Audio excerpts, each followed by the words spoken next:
Serious Sam, the second encounter, was a standalone expansion pack developed by Croteam and released in 2002 for the PC. Just like we did for the first encounter, we'll be using the 2009 HD remake as the basis for this review.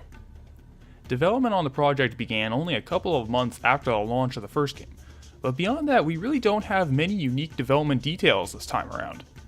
The second encounter is a fine example of what the expansion packs of old used to be, as the 12 levels present here make up for roughly the same amount of playtime as the first encounter. Just think about how things have changed. Massive content packs like this used to be considered the norm. If this were a DLC pack released today, it would be split into 3-way chunks and sold back to the player for about $20 a pop. Ah well, what can you do? The second encounter adds no major story content, looks about the same, sounds about the same, and is largely identical from a gameplay point of view. However, there are some minor additions made, and what is new is worth discussing on its own. So let's give it a once over, shall we?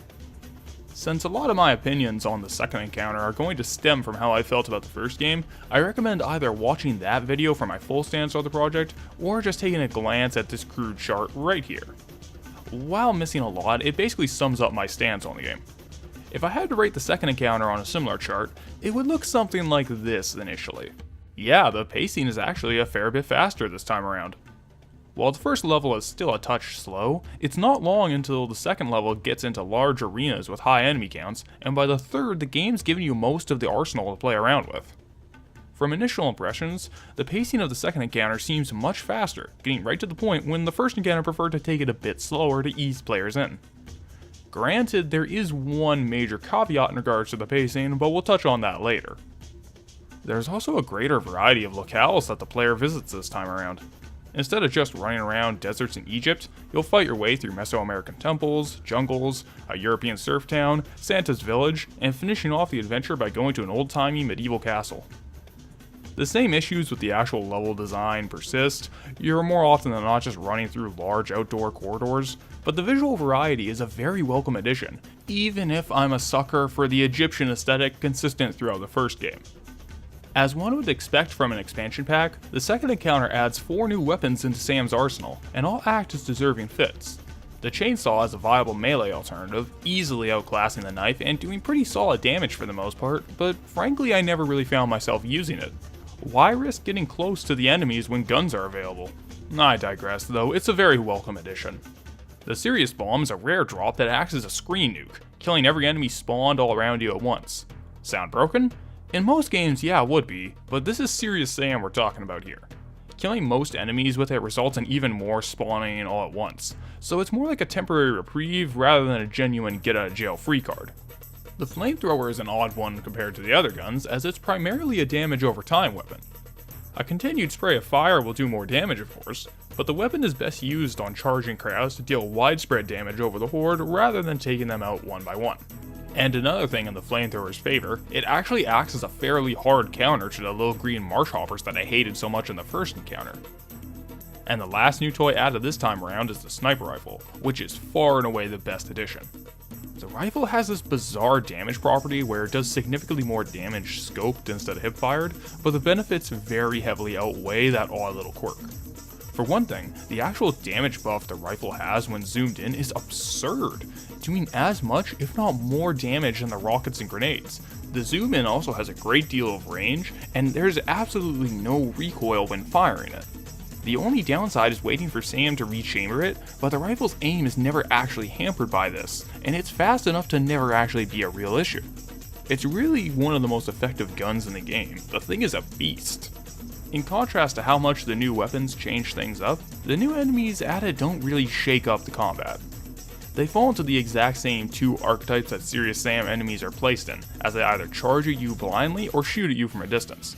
This simple enemy behavior is necessary to allow for the kind of gameplay Serious Sam specializes in to flourish, as we went over last time, but it's unfortunate that Croteam didn't find any way to implement unique enemies for the player to fight. Well, I guess they did add 3 boss fights into the mix, but those are not anything to write home about.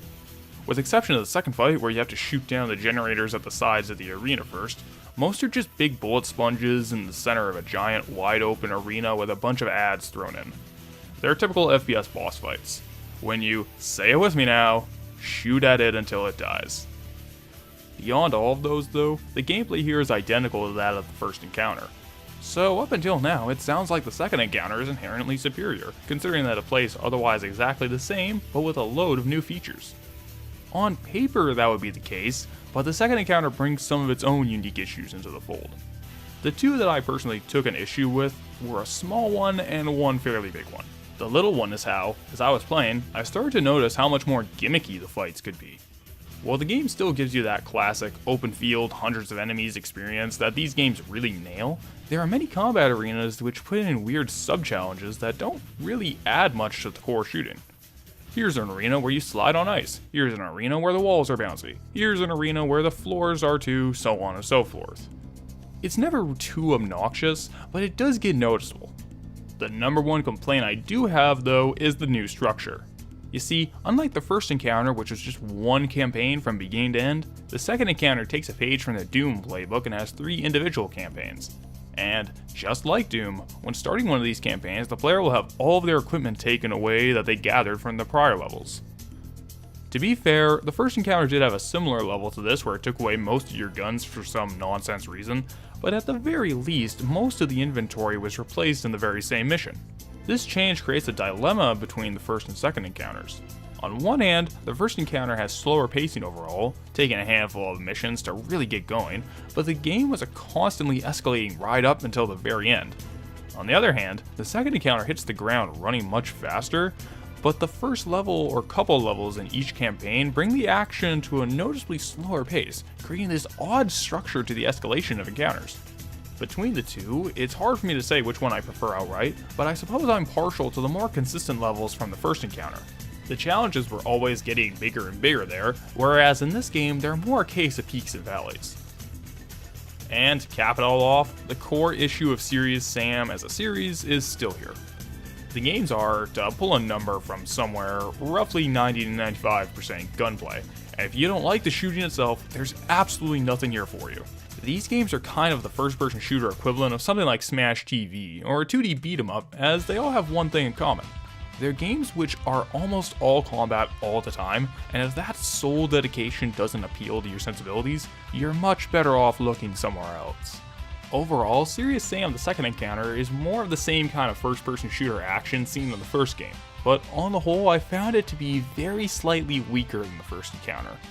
The additional features are all welcome, and it gets going faster, but the weaker pacing, gimmicks in the encounters, and some fairly weak boss fights put a damper on the game. That being said, even with these flaws, the second encounter is still a great deal of fun, and something that I'd highly recommend any fans of fast-paced first-person shooters and action games in general check out.